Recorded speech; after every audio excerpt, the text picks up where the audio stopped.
But I'd just like to take a little poll here briefly. I mean, I don't want you to say, boy, this Hugh Sprunt's a genius and he's got this all nailed down. If the guy was murdered, I don't know who murdered him. If he was murdered, I don't know why he was murdered. If he was murdered, I don't know where he was murdered.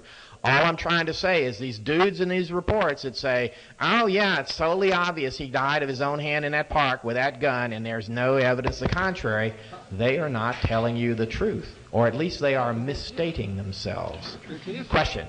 Yeah, I had a question. I thought I heard you say that Dr. Howe reported that he had not seen any blood on the head or shirt or body, I guess, but that one of the paramedics, I don't know if it was Arthur or whoever, had seen it running down the neck and down the shirt. What was the discrepancy there? Here's what's going on there. There is a progression over the course of the evening to do with the blood. The first person to find the body, remember I said, he saw a little dry blood here and a little dry blood on the lips, and that was it. As the evening wore on, more and more blood appeared. Trails of blood, liquid blood, coagulating blood. The relatively early people on the scene saw relatively little blood. The people that were on the scene relatively later saw relatively more.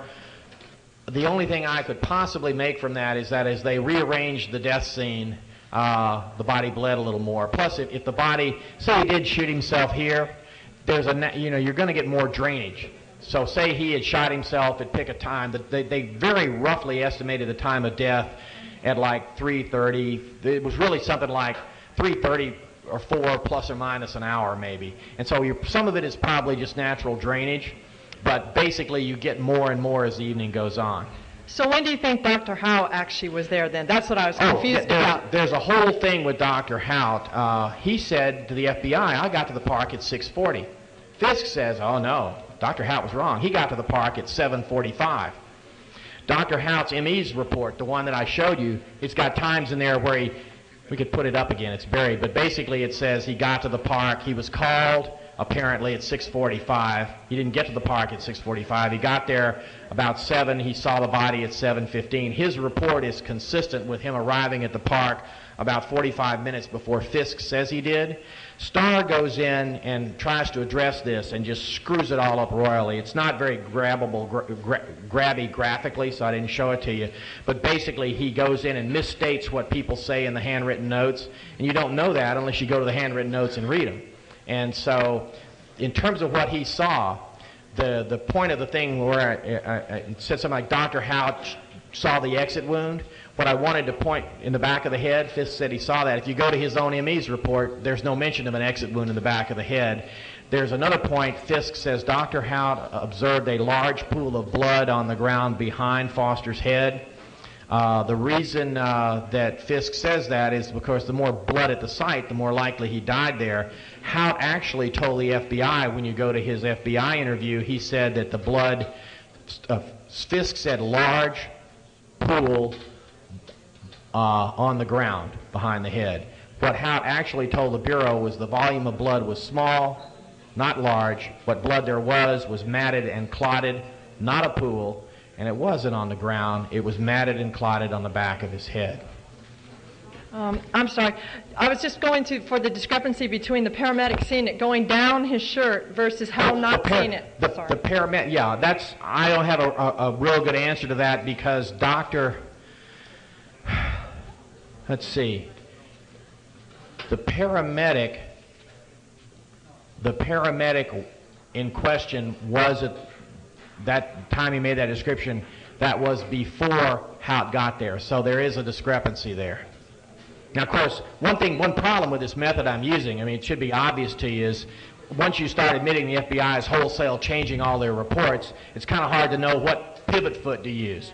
So that is a little bit of discrepancy. Okay. Yes, sir. Please, did you think of using clairvoyant people to establish when Foster was killed and by who and how, etc.? Could you? What was the very first part of that sentence? Did you think of using the clairvoyant people? I don't believe in that stuff. I've read the work of Dr. Ryan, and I think it's anecdotal, but that's my opinion.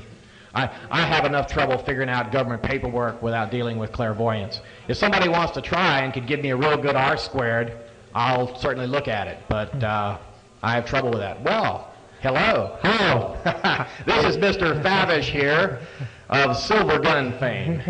I'd like to ask you about two topics. One, the physical properties of a gun going off, as the government says it did, and also about Dr. Haut's report in the apparently altered section. As to the gun, if the official version is correct and a piece of skull 1 inch by 1 1/4 inches was blown out the back of his head, doesn't that tell you that some sort of force had to come through his head to do that, meaning hot gases traveling at, what, near supersonic speeds and a bullet? And if that's true, how is it physically possible to leave no blood and brain matter behind the head, on the cannon or on vegetation? Yeah, you'd expect to see that spatter and splatter, and people said it wasn't there. Perhaps more important than that, think about it, folks. You take a .38 special with high-velocity ammunition, you shove the barrel way back to the back of your throat, you pull the trigger, the gun goes off. A hell of a lot of gas comes out of that barrel. What it does is it blows the hell out of your teeth, your cheeks, everything else. There's a huge recoil with a revolver, more than with an automatic, all other things being equal, because you don't have the slide to take the recoil up. The .38 special has a high front sight. That thing would have come out of his mouth and just destroyed his upper front teeth. There is no evidence in the record that happened, so it just doesn't sound too good on the gun that way. What do the pathologists who work for Starr and Fisk say about that, and are their reports public? Well, you can correct me, but basically they don't pay any attention to it. Okay, yeah, I don't know. No, they don't. They don't. They basically looked at Dr. Byers' paperwork, the autopsy doctor, and said, looks good to me. Okay, and my second topic was that document, Haut's report, that appears to be altered on the front page. The original has to be somewhere. Yeah, the original is presumably at Northern Virginia Medical Examiner's office. I have not seen the original. And can't you remove that white corrective tape material or white out, whatever was used? If you got the original, you could, presumably. And there's no... Starr just ignores the whole thing like it doesn't exist. In fact, he misquotes Haut, as you saw tonight. Okay, thank you. You know... Personally, I would have welcomed even more sarcasm. I enjoyed it. Well, I try and be rational and unemotional and analytical. If you want to be defensive, you could call it heavy irony. That's right. Heavy irony. Right. One thing puzzles me about the Dr. Haut thing, mouth to neck. He may have mistaken the entry wound for an exit wound.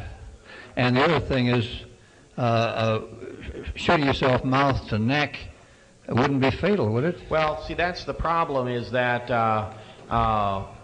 no one who wants to kill themselves would shoot themselves like in the mouth, out the neck, because chances are you just quad yourself. Well, it was in the back of the neck. Well, there's a theory that says that this was the wound back here in the neck. I don't really know. The main thing is that we've got this. If you want to know what my guess is, he was shot with a low-velocity weapon, a .22 or a .25. It entered here under the jawline. It messed up the tongue. It went up in the head, and it stayed in the head. The reason it stayed in the head is because a .22 or a .25, even if you don't take some of the powder out, which is what hit guys do, that's the toughest part of your skull. Dr. Haut specifically told the park police guys at the autopsy, he said, X-rays reveal there are no bullet fragments in the head. I take that to mean there sure as hell was a bullet in the head, and it sure as hell did match the .38, so they were trying to let the park police know that it wasn't a bullet in the head. To me, that means there was. The X-rays revealed it. The trouble was that they had to then say, we didn't take any X-rays. That's the way that worked out, is even though the park police report says Dr. Haut told us that X-rays revealed no bullet fragments in the brain, Haut said, well, I don't know why they say that, because I didn't take any X-rays. Well, the X-rays. Excuse me, Byer, the autopsy doctor. Sorry. Thank you very much. Sure. Well, I listened to your 2 hours, and I didn't hear 20 hours, but of the 2 hours, there was only one thing that I was unfamiliar with, and I'm just one of those casual observers, and that was the fellow named Burton. Right. Is that one of the NGBs that the same Burton that was in on the meeting with Hillary and Neuwirth and... Correct. Yes, that's it's not Dan Burton. It's Bob Burton. He was Deputy White House Chief of Staff at the time. He's the one in the interview where he said, "Better if disked by someone other than." That's Burton. right. That's right. So he was one of those, I call them NGBs, that's no good bastards. Okay, well, see, the point is, what I would take from that is he was about as inside as you can get. Hence, he's calling Gavin the night of the death, the park police, saying, "What's the registration on the gun? What's the gun look like?" He knew what was going on, I think. Anyone who would like to buy a diskette back there, I'll put in a brief ad for myself. Feel free. I've assured my wife that any unbought diskettes will be returned to her diskette pile for her use. So it won't be a disaster. Yes, ma'am.